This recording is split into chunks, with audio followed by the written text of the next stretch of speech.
Hello, everybody. This is Lenny Murphy with Green Book Blog, continuing our series on transformation in the market research industry. And today I am joined the man, the myth, Kevin Lonnie of KL Communications.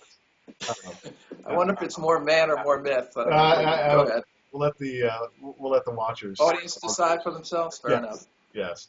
Obviously, Kevin and I are friends. No bones about it. I've been friends for a while now, and somebody that I respect immensely in the industry, primarily because of the topic of this interview. Somebody who has really transformed their business. So, Kevin, thank you for being here, and let's talk about that. Let's tell a little bit about give the 1 minute bio of Kevin Lonnie and your journey here in KL Communications. Bio. That's a bit of a challenge for an Irish. We both have Blarney Stones next to us, though, don't we? So we can touch. Oh, exactly. Wow. I started KL Communications back in 1996. So it's been a while. Back in the days of You've Got Mail. Yeah. Literally, we started as an online research company when it was not particularly cool to consider that as an acceptable form of data collection. Right. So I remember dealing with all those slings and arrows from the more traditional research companies. But I actually started it with more of an emphasis on the communication part of things. That's really where I was coming from. Because in my previous company, I had an epiphany. Now, this was not a biblical epiphany. The skies didn't part on high. Exactly. But we were doing a real lousy job of presenting our quant data, and we were boring the crap out of a bunch of creatives. And it occurred to me, there's got to be a better way to parse this data. So we did it in a much more friendly, visual manner. And I thought that was really important and cool. And I talked to my boss about it at the time, and she said, that's not the way we do research around here. And that was my moment where I don't think I'm going to be around here. So that's what led me to actually start the company way back when. Okay. All right. So you were part of the original group that founded, what was the online research organization that got absorbed by MRA? Oh, IMRO. Actually, wait, I got a prop. Okay. I actually have a plaque for those of you for IMRO, the Interactive Marketing Research Organization. I think it was Dr. Bill McElroy started, and you know Bill, right? Yep. One of the smartest guys in the business. So he started it way back when with the other early pioneers. I was a member in 2002, I think. Oh wow! Yeah. You're early. Yeah. Wow, you must have been member number 4. I don't recall the list, but I don't think that it was that. The distribution list didn't seem to be that big when we get emails, but. Right. Yes. Yeah. So obviously you were an early advocate for the technology making changes in market research. Yes. But when did you start making the shift in, well, actually, let's back up for a second. So that's where you started. Now, today, in the last few years, you've been embracing ideas around crowdsourcing and co-creation, have built a product of crowd weaving around that. So talk about that evolution. How'd you get from online surveys and kind of what now would be considered a fairly traditional model with the market research, right, more survey-based, to this more creative solutions around social media? Right. Well, it hasn't been an overnight process. So the evolution over the 15 years was even in the late 1990s. We started out as more of an ad hoc online research shop, and we were approached by a couple of clients about this idea of doing a proprietary panel. As some of your other interviewees have spoken, a lot of the best ideas actually come from the clients. And so the two that approached me at the time were Lucent Technologies, and this is when Lucent was $60 a share. Remember that? Yeah. Or $80 a share. They were a big client of mine for years too. So yeah. Yes. Yeah. And then it was Entertainment Weekly magazine. So Now, the one we did for Lucent, of course, went the way of the 8-track. And I could tell you about the dangers of putting too much money in one large client, as Lucent went from 80% of my revenue one year to 0 the next. But that's a lesson for young entrepreneurs to learn. Exactly. And the one for Entertainment Weekly we're still doing. Oh, really? You know what? So we subscribe to Entertainment Weekly, and I always see the ads for their upfront panel. That's the front row.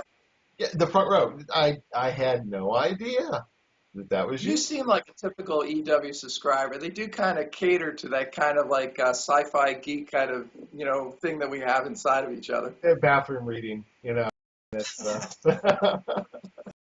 So we've been doing that forever. And then, so that was the initial thing back in the early O's, whatever you call the previous decade. And so we were doing the proprietary panels. And the shift began, if you will, a little bit more towards qualitative, and then, moving a little bit more into online communities too. To some degree, it was a matter of semantics, like, if it was large, like N is equal to over 1,000, it's a panel. If it's in the hundreds, it's a community. The theme that they all had in common was like just an ongoing way of keeping in touch with your customers. And so, whatever you wanted to do, be it surveys or be it more qualitative. Then the shift began more recently.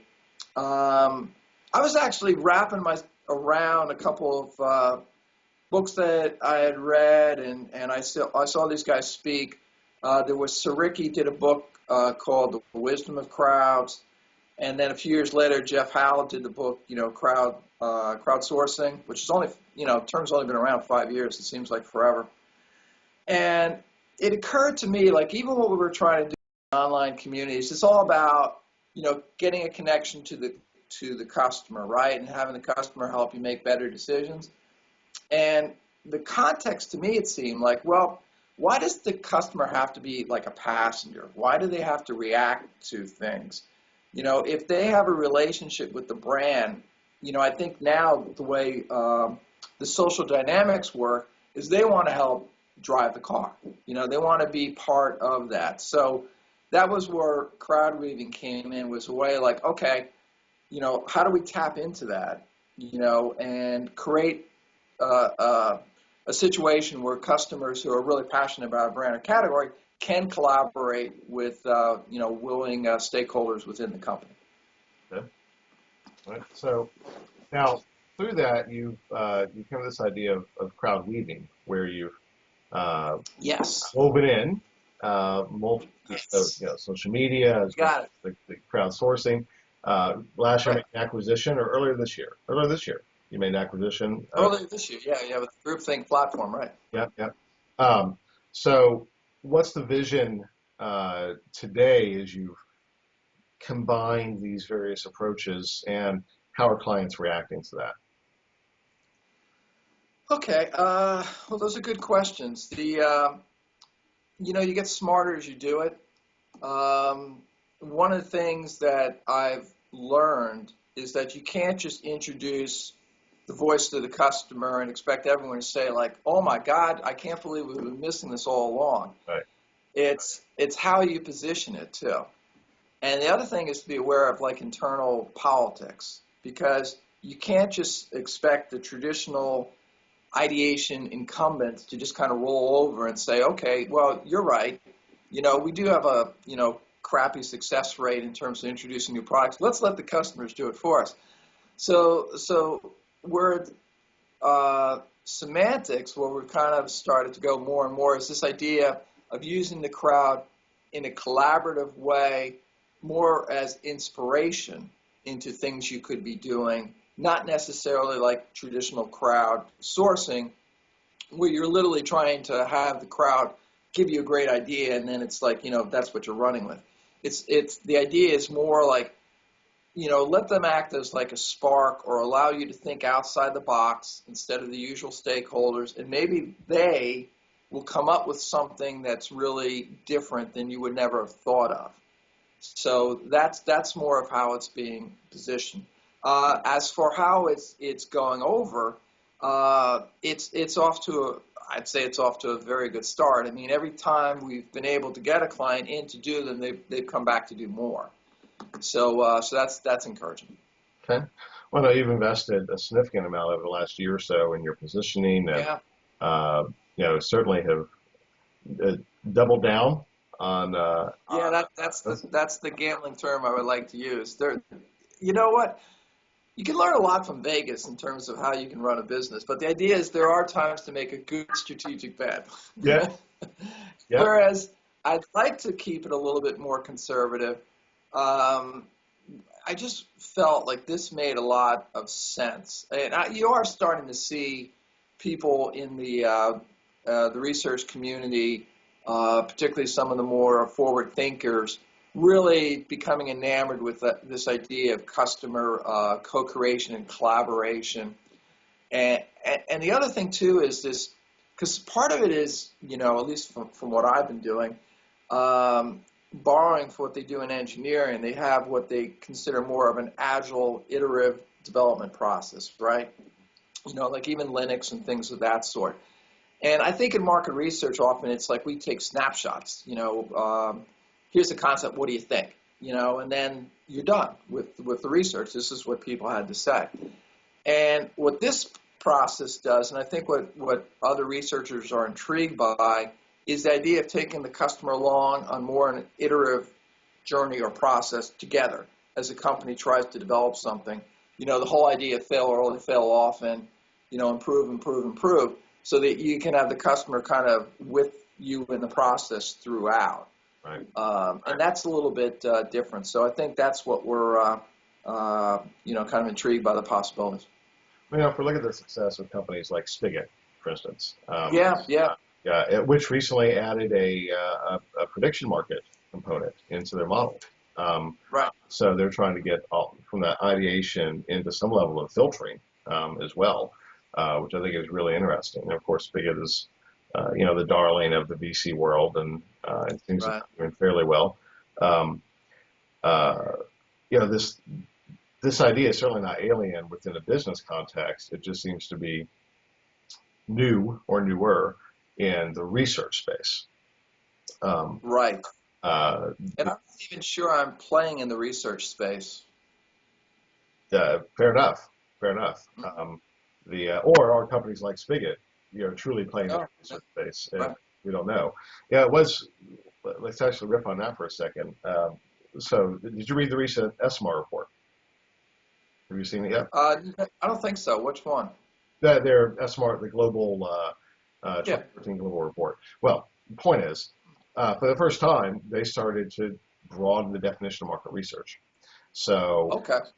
So they brought in consultancies into the mix. Actually, they brought in, I don't know how you really define it, companies like Gartner and Forrester. But then they have a whole section that's really interesting, that the other sectors that should possibly be incorporated into market research in the future. I think this is one of them. It's refreshing to see CS more thinking that way, and it's kind of aligned with my own thinking that our industry is a lot bigger than just surveys and focus groups. Right. The analogy I make sometimes, Lenny, is you can feel like, like that Stephen King, like under the dome kind of thing. Yeah. It's like, I don't feel like that the industry that I work for, I feel like I have to stay under the dome, like as it confines me or defines what it is that I'm trying to do. And, I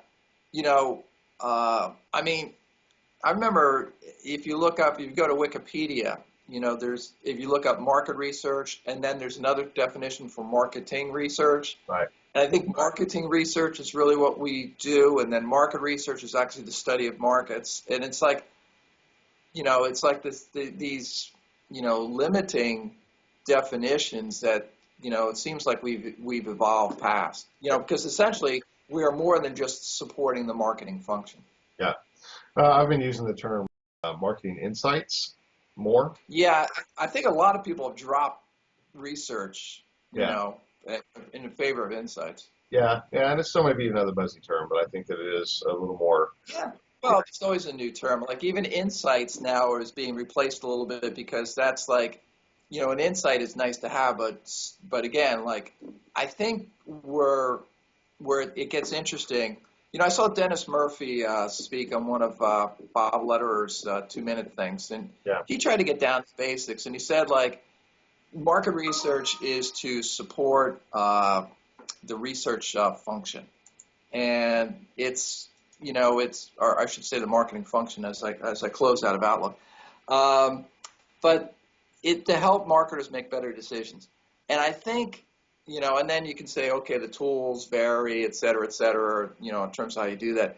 But I think what we're trying to do, or some folks are interested in doing, is like if the research people truly serve as the conduits to the customers, right? Right. Like that's our role. We get to help give them their voice.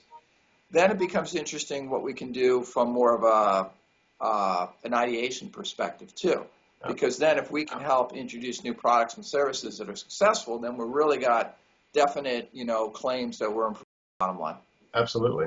I agree. I think that I spend probably as much time talking to folks involved with the line of business as I do within the marketing organization.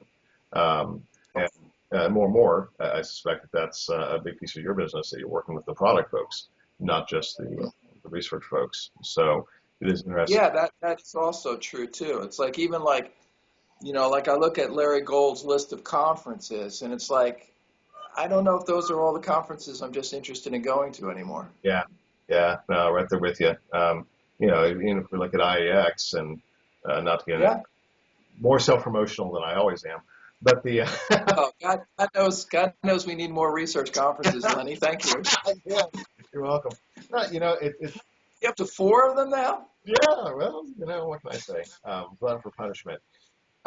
Looking at the some of the stuff where the client demand aspect, what they want to see is often technology that really doesn't fit neatly into the category of market research at all. And that's what we've been trying to do. It's a research conference, but yet broadening that scope and bringing in new things. No, you did a great job with that. No, well, thanks. Actually, so I'll give you and everybody who's listening a little heads up. So it looks like for the Atlanta conference, we are going to be partnering with Georgia Tech, the Georgia Institute of Technology, and probably hosting it there on site. But we're doing that because they have developed multiple incubators and innovation labs with startups and with major brands.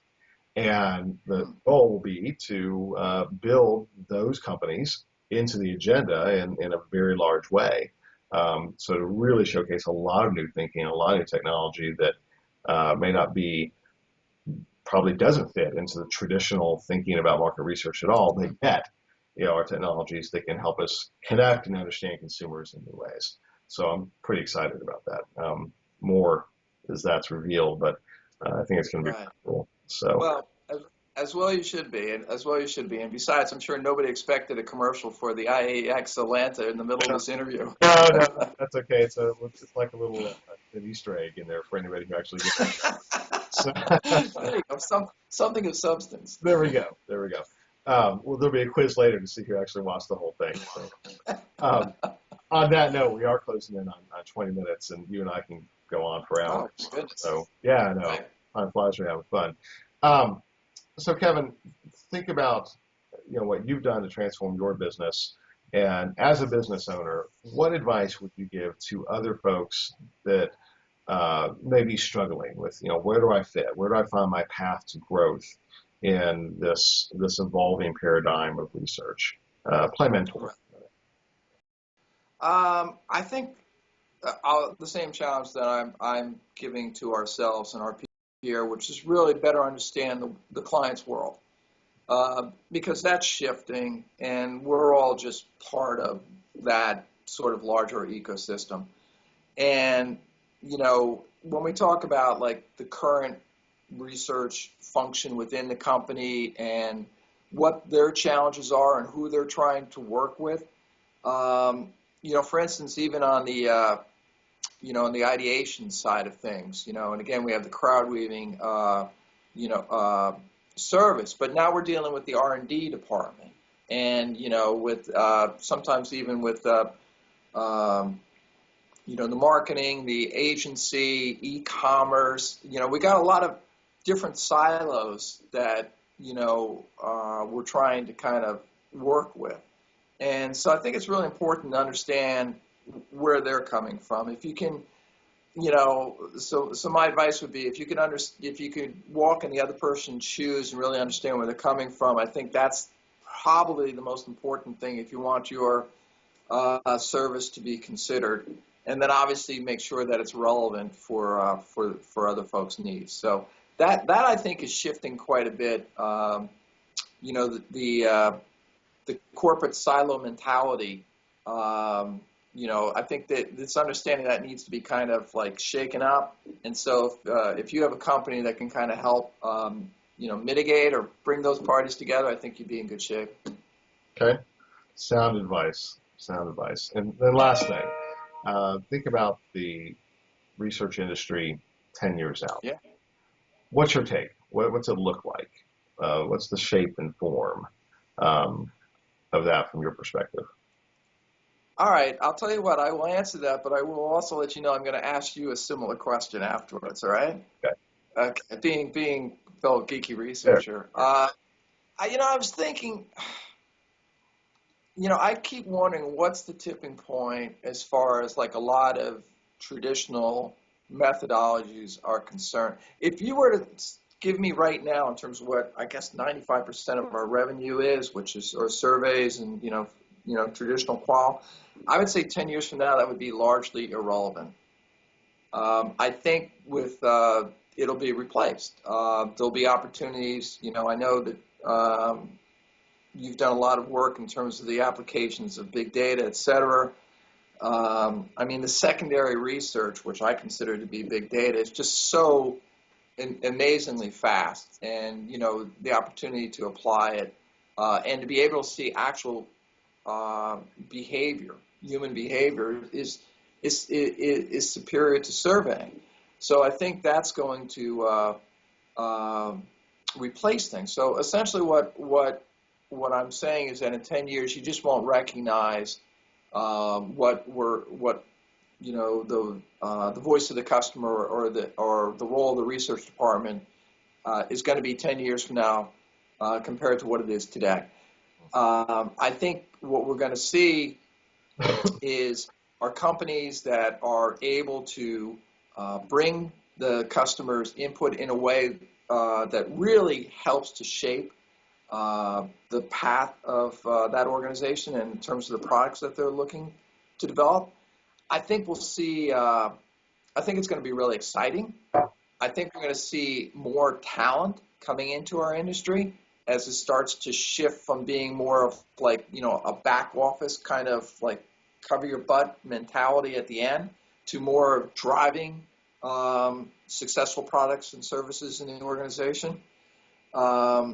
So I think we're going to see people that want to really, have that left brain, right brain kind of thing and really want to shake things up. I think we're going to see a lot more talent coming in. And so there'll be an upheaval of sorts.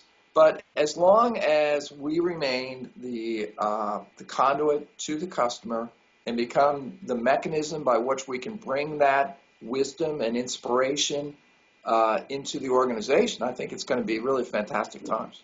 Oh, that is inspiring, my friend. So, well, there we go.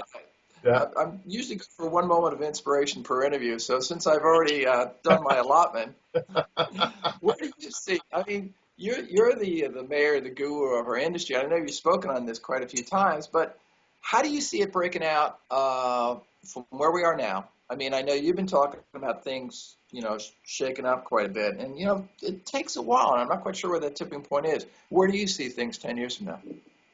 It's not dissimilar to your view at all. I think that we won't own market research has been the primary conduit to understand the customer, and that has driven our business models, right? Cost plus from data collection. Yeah, I think that is going to be disintermediated all to hell and back, and it's already happening at a tremendous rate, and we just don't necessarily recognize it yet. So the core focus of market research will be to understand the customer and to help drive growth of the business, right, and support that growth through that understanding. The tools that we use will be very different than what we use today. Although all the tools we use today will still have a role. So, I think there will always be a need to ask a question, you know. Right. So, that's not going to go away. But I do think the number of questions that we have to ask and how we ask them and the way they're delivered will change significantly from the models we have today. And a lot of that will be driven by, we'll have so much data around the behaviors of consumers through, a variety of tools and interactions that, we're looking for the niche. We're looking for that, our questions to be very, very targeted, clarify, and try and get to that why. Yeah. So I think I agree with you on that. I think like the behavioral data that you can pick up is really amazing, but you still have to, even though you know exactly what someone did at one particular time, that doesn't tell you why they did it. Right. So I think that's going to be really intriguing. I just don't know if we're going to be calling it market research anymore either. I think we might have a new favorite term, whatever it may be, the term du jour. But, at the same point, I agree with you. I think a lot of the tools are simply going to change, but, the process, remains the same. I mean, helping companies make better decisions and then hopefully, improve their success rates and, actually help them introduce products and services that people actually want. Yeah, absolutely. One interesting thing, and we were definitely going over time, but oh well. What were the odds? Yeah. So yesterday, Google Consumer Surveys did a webinar on. Yeah, I've been reading all about them, right? Yeah, well, so what they launched yesterday was, or explained they were launching today, and there were 1,100 people registered for this webinar, which is pretty nuts, in the market research space. Yeah. Wow. Yeah, but they were launching what they call long form surveys, which is 10 questions now, as well as the launch into mobile, into the Android ecosystem. And the thought occurred to me that this wasn't said by them, but I'll say it now, is that anybody who's making money off tracking surveys should be scared to death now. Oh yeah, right. Right. Well, that was a very impactful moment at the Philadelphia conference. What's the gentleman's name from Google? That's right. When he threw down the tracker up on stage. Yeah. Yeah. Nobody's reading this, and nobody's going to take this survey ever again. Right. But the trackers. I mean, they're probably they're going to go the way of the Buffalo nickel, I guess. I think so. Or, it's funny. I mean, that's kind of that's the driver of revenue for so many big companies. It's trackers or syndicated products. That's it. That drives most of the revenue for the big ones. Right. I chased trackers, religiously back at Rockhopper. We want that recurring revenue. Yeah. You gotta love that. Yeah. It'll be interesting because I think what we'll see, because we saw it a little bit even back in the, back in the early days of online research when a lot of the larger companies were poo-pooing the quality of online. It's like, well, they need a little bit of time to change their business model, which is understandable. Yeah, absolutely. It's interesting times, as you said. Now, Kevin, we're closing on 30 minutes, which is, oh my goodness. Yeah, which again, you and I could chat forever, but for our viewers, they're probably saying, all right, guys, shut up. Right. So we're going to wrap it up. It's always a pleasure. Going to see you at TMRE, right? Yes. I'll be there in Nashville. Looking forward to it. Absolutely. Are you guys up on stage? Are you presenting? We're doing a private lunch. I think it's for people interested in hearing about the crowd weaving, platform. So we're doing that. So actually, I think Sean will be up on stage. Okay. Well, so he presents than I do anyway. Yeah. So. All right. Well, I'll look forward to seeing you. So skilled presenter for that one. you're pretty good too, my friend. Oh, well, thank you very much. Yeah, Sean has that big commanding presence, though. So yeah. I kind of like what you said before, where I'm pretty good too, but thank you anyway. No, see, you and I both, we have some strange charisma, you know. Oh, Uh, oh, good, good. Funny, witty, Strange. strange. Thank Emphasis on you. the strange. Emphasis on the strange. I own it too. Uh, Yes. And then Sean is just, for anyone who doesn't know Sean Holbert from KL, he's good looking, buff, big guy, right. Yeah. Wow, wow. You've really make it sound like I've really upgraded the presentation by having Sean do it. Thanks, Lenny. Hey, If you wanted to end this a couple minutes earlier, or feel free to edit. edit this out. All right, Kevin, All right. this has been fun, and appreciate the time, and look forward to seeing you in about a month. Okay? Yeah, yeah. All right. Same to you, Lenny. All right. Thanks. It's been fun. Thanks, man. Take care. Bye-bye. All right.